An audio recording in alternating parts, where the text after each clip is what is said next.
I sat on the couch, watching the clock. 2:17 a.m. Jessica's business trip was over, and any minute now she'd be walking through that door like nothing had happened. Like she hadn't been ignoring my calls all weekend.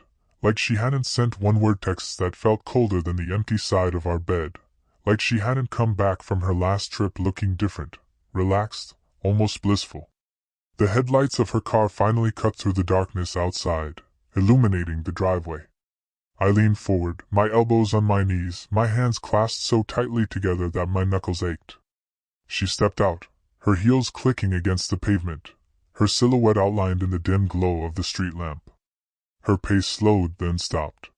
She was looking at it right there in the driveway. Parked neatly beside my truck was something she never expected to see, a sleek black sedan, her lover's car. Jessica froze.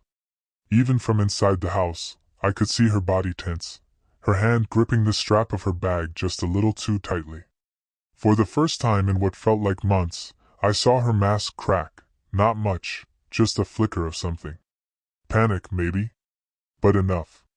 I stood up and walked to the door, opening it before she could pretend she hadn't seen anything. The porch light flickered above me, casting long shadows across the yard. She didn't move. "Jessica," I called out, my voice calm, steady, almost too steady. Still, she didn't come inside. She just stood there, staring at the car, like if she looked at it long enough, it would disappear.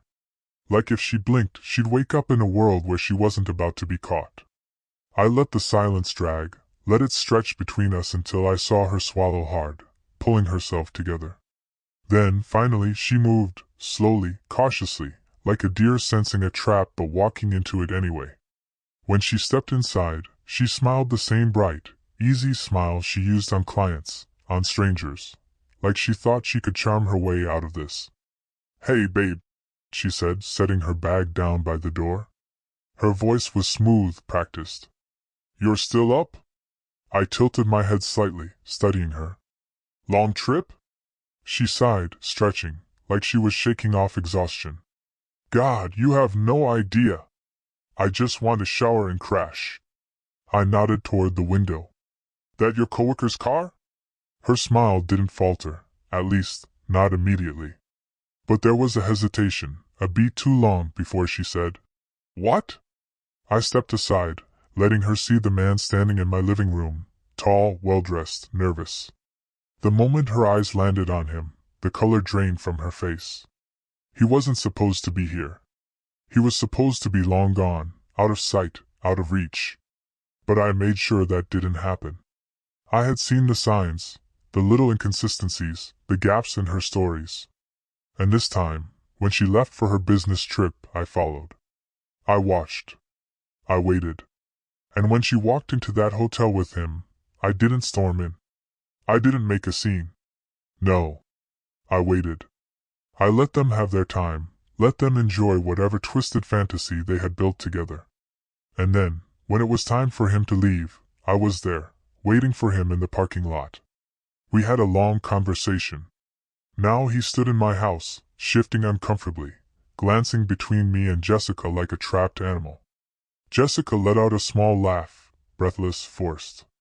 "What is this?" I crossed my arms. "You tell me." Her eyes flickered to the man, then back to me. "I don't know what's going on here, but this is insane." She let out another laugh, shaking her head. "Why is he in our house?" "Our house?" I repeated, arching a brow. "Funny you didn't seem to care much about our house when you were sneaking off to hotel rooms with him." She scoffed. "Oh my God, are you serious? You think I'm what? Cheating? That's insane." The man beside me shifted again, swallowing hard. He wasn't laughing. He wasn't saying anything. He just stood there, caught between the two of us, sweat gathering at his temple. Jessica turned to him, her smile tightening. "What did you tell him?" His mouth opened, then closed. No words came out. She let out a sharp breath and turned back to me. "I don't know what kind of game you think you're playing, but this is ridiculous. I went on a business trip. I worked all weekend. And now I come home to what? An interrogation? This is crazy." I pulled out my phone and tapped the screen. The video started playing instantly. Hotel lobby, Jessica, this man's hands touching, lips meeting, her voice soft, teasing, telling him she had missed him so much. Jessica's face went pale. For the first time all night, she had nothing to say. I watched her reaction, letting the weight of the moment settle over us. Then I looked at the man standing beside me. "You should go," I told him. He didn't hesitate. He bolted for the door, practically tripping over himself in his rush to leave. Jessica didn't watch him go. She just stared at me, her mask slipping. Something raw and real flashed behind her eyes before she shoved it down. Then, finally, she spoke. "You had no right to follow me." I almost laughed, almost. But I didn't. I just stared at the woman I thought I knew. The woman who had lied to my face over and over again. And said the one thing I knew would cut deeper than anything else. "We're done." Jessica blinked once, twice, as if she didn't quite process what I had just said. Or maybe she had, and she was waiting for me to take it back. Her lips parted, and for the first time, she looked unsure. Good. She had spent months lying to me, sneaking around, treating me like an idiot. Now she was the one scrambling for control. "Wait," she said, her voice carefully measured. "You're saying we're done?" I didn't answer. I just watched her. Her jaw clenched, and something in her expression shifted. The uncertainty faded, and in its place, something sharper took root. "Oh, come on," she scoffed, crossing her arms. You really doing this right now?" I let out a small laugh, shaking my head. "Unbelievable." Jessica wasn't crying. She wasn't begging. She wasn't apologizing. No, she was standing there, looking at me like I was the one being unreasonable. "You don't just get to say we're done like that," she continued. "This is a marriage. People work through things." "Work through what, Jessica?" I asked, my voice calm, too calm. "Your business trips? Your lies? The fact that you've been sleeping with someone else behind my back?" She rolled her eyes. "Jesus, do you have to be so dramatic?" she muttered. "You act like I murdered someone." I stared at her. My fingers twitched at my side. This was the woman I had built a life with. The woman I had trusted. The woman who, even now, couldn't bring herself to admit what she had done. "Do you even feel bad?" I asked. Jessica sighed, shifting her weight from one foot to the other, like this conversation was inconvenient for her. "Of course I feel bad," she said. "But what do you want me to say? That I regret it? That it didn't mean anything? Because guess what? You won't believe me anyway." I tilted my head, studying her. "And would that be the truth?" She hesitated, just for a second. But it was enough. I let out a slow breath. "That's what I thought." Jessica ran a hand through her hair, clearly frustrated. "Look, I made a mistake, okay? People make mistakes. Burn everything down over this." I let out a bitter laugh. "You don't see why?" Her eyes locked onto mine. "No, I don't." Something inside me snapped, not in anger, not in sadness, just finality. "You know what?" I said, taking a step back. "You're right. This conversation is pointless." Jessica blinked again, as if she hadn't expected me to give up so easily. I turned and walked toward the bedroom. "Where are you going?" she demanded. I didn't answer. I stepped into the room, grabbed the suitcase from the closet, and started packing. Behind me, Jessica let out a short, disbelieving laugh. "Are you serious?" I tossed a handful of shirts into the suitcase. "Dead serious." She stormed into the room, standing just inside the doorway. "Oh, so that's it? You're just going to leave?" "Leave?" I zipped the suitcase and turned to face her. "No, you are," she faltered. "Excuse me? This house, it's mine. I paid for it. Your name isn't on the mortgage." I grabbed my phone off the nightstand and pulled up a message. "I already texted your sister. She's expecting you. You can pack your stuff tomorrow, But for tonight, you're leaving. Jessica stared at me, her mouth opening and closing like she was struggling to find the right words. Then, just like that, the anger returned. Oh, I see how it is, she snapped. You think you can just throw me out like some problem you're done dealing with? I leaned against the dresser, crossing my arms. That's exactly what I'm doing. Jessica let out a harsh laugh. Wow, you really think you're the victim here, don't you? I stared at her unblinking. Aren't I? She huffed, shaking her head. You know you're not perfect either. I arched a brow. Oh? And what exactly have I done, Jessica? Enlighten me. She opened her mouth, then closed it. She had nothing. I grabbed my keys from the dresser and walked to the door. Get your things. I'll wait in the living room. Jessica stood there, motionless, staring at me like she couldn't believe this was actually happening. Then, finally, she moved. She stomped past me, muttering under her breath, grabbing her bag from the hallway. I followed her to the front door, watching as she threw it open. She turned back one last time, her expression unreadable. You're making a mistake, she said. I met her gaze. No, you did. Then I closed the door behind her. The house was silent for the first time in years. I was completely alone. No sound of Jessica moving around in the kitchen. No footsteps in the hallway. No forced laughter or fake smiles. Just the hum of the refrigerator and the distant ticking of the clock. I stood in the entryway, staring at the door. My hands weren't shaking. My breathing was steady. But inside, something felt off. Not wrong, not painful, just off. I had imagined this moment 100 different ways. Sometimes, in my darkest thoughts, I pictured a screaming match, Jessica throwing things, me shouting accusations, neighbors peeking through their windows. Other times, I imagined her breaking down in tears, apologizing, begging me to forgive her. But the reality? She hadn't begged. She hadn't cried. She had fought, argued, deflected, blamed me, acted like I was overreacting. And then, when she realized she had lost, she just left. No remorse. No regret. Just an inconvenience she had to deal with before moving on to the next chapter of her life. And yet, the weight in my chest wasn't anger. It wasn't sadness. It was something colder, something sharper. I turned away from the door and walked into the kitchen. The counter was cluttered, her coffee mug from yesterday, a pile of unopened mail, a pen she always left uncapped. I reached out and knocked the mug into the sink with the back of my hand. It clattered against the metal, rolling once before coming to a stop. A deep breath, then another. I needed air. Grabbing my jacket, I stepped outside onto the porch. The night was cool, the kind of crisp autumn air that hinted at the first real chill of the season. Jessica's car was gone.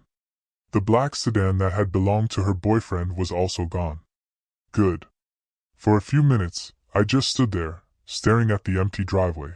The same driveway where she had frozen in shock just an hour ago, where everything had unraveled. I should have felt satisfied. Vindicated. She had been exposed. She had been caught. And yet, there was no real sense of victory. Just a strange, hollow feeling. My phone buzzed in my pocket. I pulled it out. Jessica, you're really doing this? I stared at the message, my thumb hovering over the screen. Then, without replying, I locked the phone and slid it back into my pocket. She didn't deserve an answer. I sat down on the porch steps, running a hand through my hair. The weight of everything started settling in now. The past few hours had been a whirlwind of tension, confrontation, and adrenaline. But now I had to deal with what came next. I had spent years building a life with someone who, in the end, didn't even flinch when it all fell apart. How long had she been doing this? How many lies had she told me? Had she ever really loved me, or had I just been a placeholder? A comfortable, stable option until something more exciting came along? I exhaled slowly, pressing my fingers against my temple. This wasn't the time to spiral. There were things to do, a lawyer to call, finances to sort out, Jessica's things to pack. But first I needed sleep. I stood up, walked back inside, and locked the door behind me. The house was still silent, still empty. And for the first time, I was okay with that. I woke up to sunlight bleeding through the blinds, cutting across the empty side of the bed, Jessica's side. The sheets were still pulled back from where she had last slept, like an imprint of her presence, even though she wasn't here anymore. For a moment, I just stared at it. It was strange how quickly things changed. How one night could flip your entire life upside down. Yesterday morning, I was just another husband with a wife who was away for work. And now? Now I was a man who had kicked his cheating wife out of the house. I exhaled, dragging a hand down my face, before swinging my legs over the side of the bed. My body ached, not from physical exertion, but from the sheer weight of everything. The house was too quiet. No sound of the shower running. No scent of coffee brewing in the kitchen. No Jessica moving around, humming some song under her breath. Good. I pushed myself up and walked into the bathroom, splashing cold water onto my face. When I looked into the mirror, I almost didn't recognize the man staring back at me. There was no sadness in his eyes. No heartbreak. Just exhaustion. I grabbed my phone off the counter and checked my messages. Jessica, 3:12 a.m., this isn't over. Jessica, 4:27 a.m., I deserve better than this childish silent treatment. Jessica, 6:51 a.m., fine, be a coward. I'll be by later to get my things. I let out a humorless chuckle. Coward. That was rich coming from her. She thought she still had control. That she could manipulate the situation, twist things around to make me feel guilty. Not this time. I scrolled down to my last conversation with her sister, Laura. Me, she'll need a place to stay tonight. I'm done. Laura, wait, are you serious? What happened? Me, you already know. Laura never responded after that, which told me everything I needed to know. Jessica's own family knew what she was doing, and no one said a damn thing. I locked my phone and tossed it onto the counter. Jessica was coming back today. I wasn't going to give her the chance to make this easy for herself. I walked into the guest bedroom, grabbed an empty suitcase from the closet, and started packing, not my things, hers. Every item of clothing. Every shoe, every stupid overpriced bottle of perfume she swore she needed, it all went into the suitcase. I didn't fold anything. I didn't care. She didn't deserve that kind of effort. When I reached the nightstand, I paused. Our wedding photo was still there. It was a simple picture, Jessica in her white dress, beaming at the camera, me standing beside her, looking at her like she was the only thing that mattered in the world. I picked up the frame. For a second, just a second, something deep in my chest tightened. Then I turned the frame over, popped off the back, and slid the photo out. I ripped it in half, Jessica's smiling face separated from mine, a clean break down the middle. I tossed both halves into the suitcase, zipped it shut, and dragged it to the front door. Let her take back whatever scraps of this life she thought were worth keeping. I didn't have to wait long. At exactly 2:04 p.m., a car pulled into the driveway. Jessica's. I had been sitting in the living room waiting, sipping on coffee that had long since gone cold. I didn't get up right away. I let her sit out there for a moment, probably fixing her hair in the mirror, adjusting whatever fake expression she planned to use when she walked inside. Then finally, the car door opened. The sound of her heels against the pavement made my jaw tighten.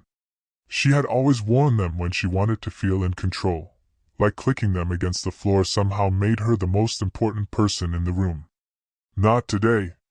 A knock, sharp, purposeful. I stood up, walked to the door, and opened it. Jessica stood there in oversized sunglasses, her lips pressed together, an expensive-looking purse slung over her shoulder. If you didn't know better, you'd think she was here for a casual visit, not to collect her things after being caught cheating. I leaned against the door frame, arms crossed. You're late. She took off her sunglasses, tucking them into her purse. I didn't realize we were on a schedule. We are. I gestured behind me. Your things are packed. Suitcases by the door. Jessica's gaze flickered past me, landing on the single suitcase I had left for her. Something flashed in her eyes. Just one. She knew what that meant. Her clothes, her shoes, the little luxuries she had scattered throughout the house, all packed up in one single, unceremonious bag. Everything else? Gone. She let out a slow breath. You really went through my things? I shrugged. Figured I'd save you the trouble. Jessica stepped past me into the house, her gaze sweeping over the space like she expected something to be different, like she was looking for proof that she still belonged here. But there was nothing. No trace of her. No lingering scent of her perfume. No framed photos of us smiling together. I had erased her. Jessica turned back to me, her jaw tight. You didn't have to be so cruel about this. I let out a short laugh. Cruel? She set her purse down on the counter, crossing her arms. I made a mistake, okay? But what you doing, throwing me out like some piece of garbage? You're acting like I never mattered to you. I stared at her for a long moment, and then I said it, the one thing I knew would cut deeper than anything else. You didn't. Jessica flinched, just barely. Her fingers twitched, gripping her arms a little tighter, like she wasn't sure whether to lash out or walk away. Then she scoffed, rolling her eyes. Right, because you're perfect, aren't you? I didn't answer. She let out a sharp breath, shaking her head. You really think you're coming out of this as the good guy, don't you? I arched a brow. You think there's a good guy in this situation? Jessica grabbed the suitcase, yanking it toward her. You know what? Fine. You want me gone, I'm gone. She slung her purse back over her shoulder, then turned toward the door. But before she stepped out, she hesitated. Without looking back, she said it. You'll regret this. I let out a slow breath. Then, quietly, calmly, I responded. No, I won't. And then I closed the door. The second the door shut behind her, a strange quiet settled over the house. Not peaceful, not comforting, just empty. Jessica was gone, for real this time. No more waiting for the inevitable argument. No more bracing for her next excuse, her next lie, her next business trip. I stood there for a moment, staring at the door, listening. Her heels clicked against the pavement as she walked to her car. The trunk popped open, a thud as the suitcase hit the inside. Then the car door slammed shut, the engine started, and then just like that, she was gone. I let out a slow breath. It should have felt like relief, like some massive weight lifting off my shoulders. But instead, it felt more like standing in the aftermath of a storm, staring at the wreckage. Knowing that the worst was over, but now I had to clean it up. I ran a hand through my hair and turned back to the living room. The space where she had stood just minutes ago felt like a crime scene. The coffee table still had the faint ring from where she always set her wine glass. The couch cushions were still slightly indented from the way she liked to sit. I needed to get out of here. Grabbing my keys, I left. I drove with no real destination, just turning at random, letting the motion of the car distract me. The streets blurred past, familiar but distant, like I was seeing them from the outside of my own life. At some point, I ended up at a small diner on the edge of town. One of those places that smelled like burnt coffee and syrup, where the same 5 people probably sat at the counter every morning without fail. I slid into a booth, ordered a black coffee, and stared out the window. Then my phone buzzed. I almost ignored it, but something told me to check. Laura. Hey, can we talk? Jessica's sister. I frowned, staring at the screen. I hadn't spoken to Laura much outside of family events, but if she was reaching out now, it wasn't for nothing. I sighed and typed back. Me, what's up? A few seconds passed. Then, Laura, are you free right now? I think you need to hear this. My stomach twisted. I hesitated, then finally typed. Me, where are you? 20 minutes later, I was sitting across from Laura at a different cafe, watching as she stirred her tea, not meeting my eyes. She looked uncomfortable. Finally, she exhaled and set her spoon down.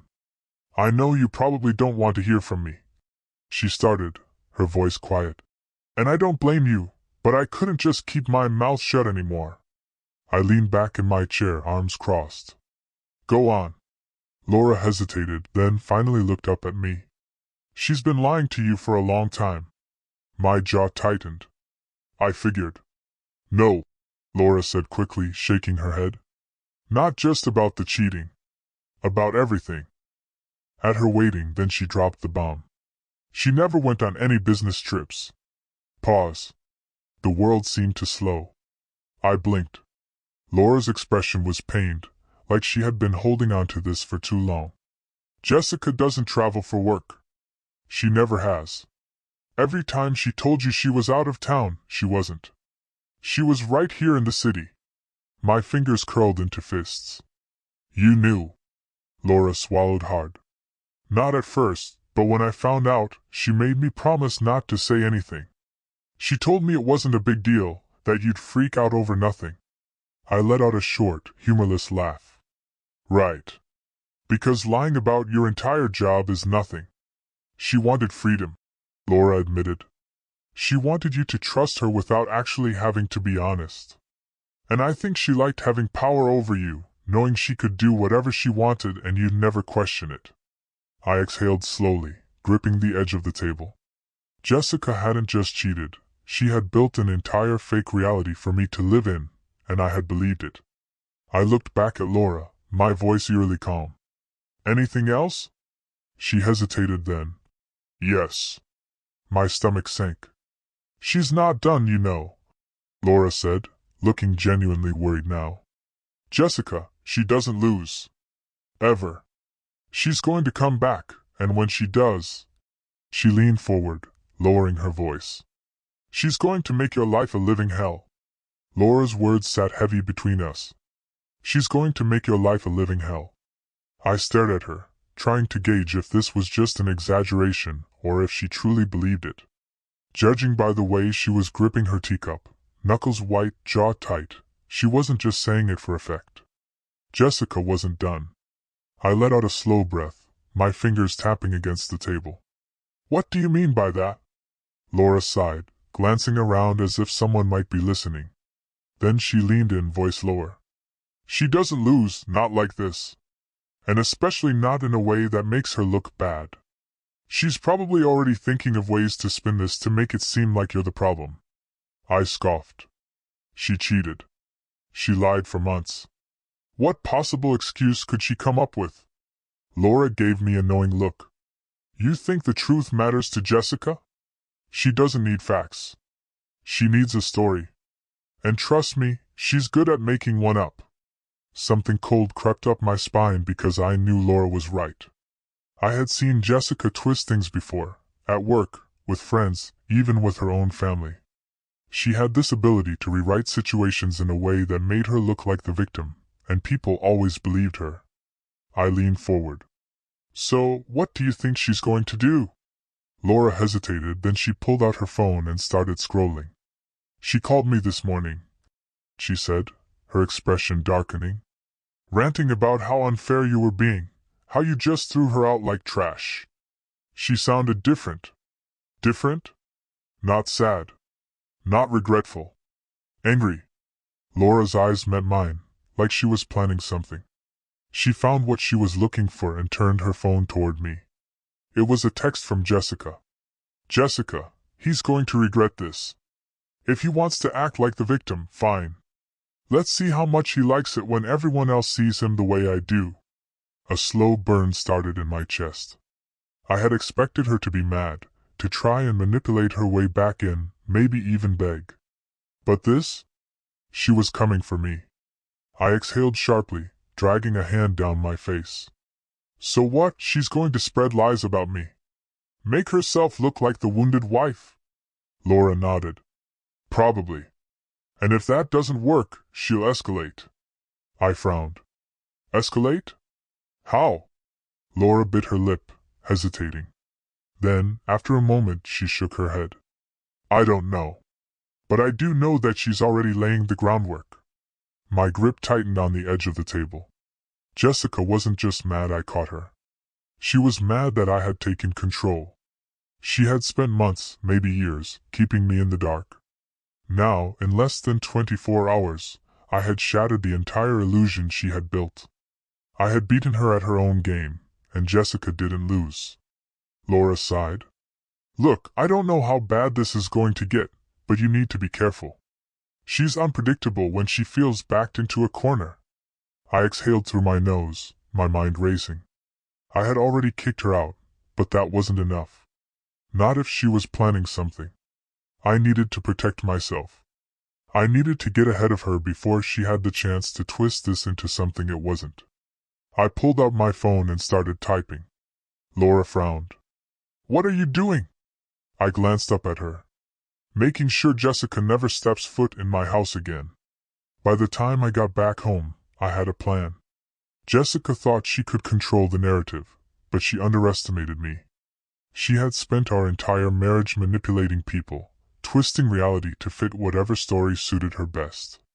But this time, she had no leverage, no power. And I wasn't going to sit around waiting for her next move. I walked inside, locked the door behind me, and went straight to my laptop. If she was going to start spreading lies, I needed to cover my bases first. I typed out a detailed timeline of everything, dates, events, receipts. I backed up the hotel video, screenshotted her texts, gathered every piece of evidence that proved what she had done. Then I called my lawyer. I didn't even hesitate. 2 hours later, I was sitting across from him in his office, laying everything out. He listened, nodding occasionally, scribbling notes on a yellow legal pad. When I finished, he set his pen down and leaned back in his chair. This could go one of two ways, he said. Either she accepts the divorce and moves on, or she tries to make things difficult. I scoffed. She's already trying. He nodded. Then we hit first. I arched a brow. We file immediately. We document everything. We make sure there's a clear legal record of her behavior. That way, if she tries to make any false claims, we have proof that she's acting out of spite. I exhaled slowly. And if she tries to come back to the house? He slid a paper toward me. We filed for exclusive use of the property. Given that you own it, and she's already moved out, we have a strong case. I grabbed the pen without hesitation. If Jessica wanted a war, I'd give her one. That night, I sat in my now silent house, staring at my phone. No new messages, no calls. But that didn't mean she had given up. Jessica wasn't the type to just accept things. No. She was probably working on something right now, weaving together whatever twisted version of the truth suited her best. But I was ready. She thought I would just roll over, that I would let guilt, or nostalgia, or love make me weak. She was wrong. I put my phone down, leaned back against the couch, and exhaled. For the first time in a long time, I wasn't scared of what Jessica might do. I was prepared. Just waiting for her to make her next move, that didn't take long. The next morning, I woke up to chaos. My phone was buzzing nonstop, calls, texts, notifications. At first, I thought maybe something had happened to Jessica. Maybe she had finally realized she couldn't win, and was reaching out for one last desperate attempt at reconciliation. But then I unlocked my phone, and I saw exactly what she had done. A long, dramatic post on social media, filled with half-truths and outright lies. Jessica Reynolds. Public post. I never thought I'd have to share something so personal, but I can't stay silent anymore. The person I trusted the most, the man I gave everything to, has turned into someone I don't even recognize. After years of emotional neglect and constant suspicion, I made a mistake. I'm not perfect, but instead of talking to me, instead of trying to fix what was broken, he threw me out like I was nothing. He made me feel worthless, and now he's trying to destroy my life just to make himself look like the victim. I know I'm not the only one who's been in a toxic relationship. I know what it's like to feel trapped, to be made to feel like you're the bad guy when all you ever did was try. If you've ever been in a situation like this, know that you're not alone. We don't deserve to be treated like we're disposable. To my friends and family, thank you for standing by me. To those who truly know me, you know the truth. I stared at the screen, my blood boiling. The comments were already flooded with sympathy. "I'm so sorry you're going through this. You deserve so much better. He always seemed controlling. TBH, you dodged a bullet. Stay strong, girl, we love you." And then there was the worst one. "Don't let him get away with this. He needs to pay for what he did to you." My grip on the phone tightened. This was exactly what Laura had warned me about. Jessica wasn't trying to fix anything. She wasn't trying to apologize. She was trying to bury me. She had flipped the script so perfectly, so effortlessly, that people were already taking her side without even knowing the full story. And that wasn't even the worst part. Just as I was about to put my phone down, another message came in from my boss. "Hey, we need to talk." A sinking feeling settled in my stomach. Jessica wasn't just coming for my reputation, she was coming for my life. I didn't waste a second. I threw on a jacket, grabbed my keys, and drove straight to the office. The entire way there, my mind raced. Jessica was dangerous when she was angry, but this was calculated. She hadn't just thrown out some emotional rant. She had targeted me directly, knowing exactly where to hit me, my job, my reputation, my future. I parked, took a deep breath, and walked inside. The moment I stepped into the office, I felt it, the shift. The way people glanced at me and then quickly looked away. The whispers. The tension. Jessica had done exactly what she set out to do. When I reached my boss's office, the door was already open. He was sitting behind his desk, phone in hand, scrolling. My stomach twisted. I didn't even have to ask what he was looking at. I cleared my throat. "You wanted to see me?" He looked up, setting the phone down. "Yeah, close the door." I did. Then I sat across from him, waiting for a long moment. He just studied me, then sighed. "Look, I'm not going to pretend to understand what's going on in your personal life, but this is a problem." I exhaled sharply. "You think I did what she's claiming?" He shook his head. "I don't know what to think, and that's the issue. Right now, you've got people in the company talking.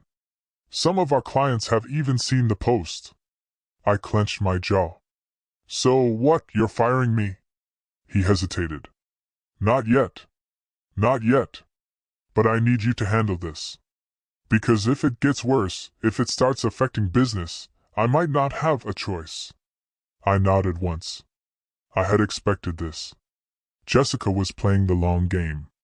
She wasn't trying to get immediate revenge. She was trying to ruin me, piece by piece. I wasn't going to let that happen. I stood up. "I'll take care of it." My boss gave me a long look, then nodded. "I hope so." When I got back to my car, I didn't drive home. I pulled out my phone and called Laura. She answered immediately. "I saw the post," she said, skipping the pleasantries. I let out a bitter laugh. "Yeah, she really outdid herself this time." Laura sighed. "What are you going to do?" I looked out the windshield, my grip tightening on the steering wheel. "End it." Silence. "Then how?" she asked. I didn't hesitate. "I'm fighting back." The next morning I made my move. I didn't respond to Jessica's post directly. That's what she wanted. She wanted me to get defensive, to start arguing online so she could twist things even more. Instead, I went straight for the truth. I called my lawyer and had him draft an official cease and desist letter, demanding she take the post down and stop spreading false information. Then I made sure every legal document was in order for the divorce, full control of the house, financial separation, zero claims to my assets. But the real checkmate? I sent everything, the hotel receipts, the text, the video, to the people who mattered. Not to the internet. Not to some messy public forum where Jessica could manipulate things further. I sent it to her family, her close friends, the people who had been commenting on her post blindly defending her. No words, no explanations, just proof. And then I waited. It didn't take long. By the afternoon, Jessica's post was gone. The comments had turned. People were asking questions. Her friends went silent. And then, finally, Her name appeared on my phone, incoming call.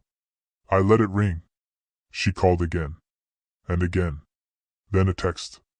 Jessica. You had no right to do that. I smirked. Me either did you, Jess. Jessica. You're going to regret this. I exhaled slowly, then typed out my final message. Me. No, Jessica. For the first time in a long time, I won't. Then I blocked her number for good. And just like that, Jessica was finally out of my life.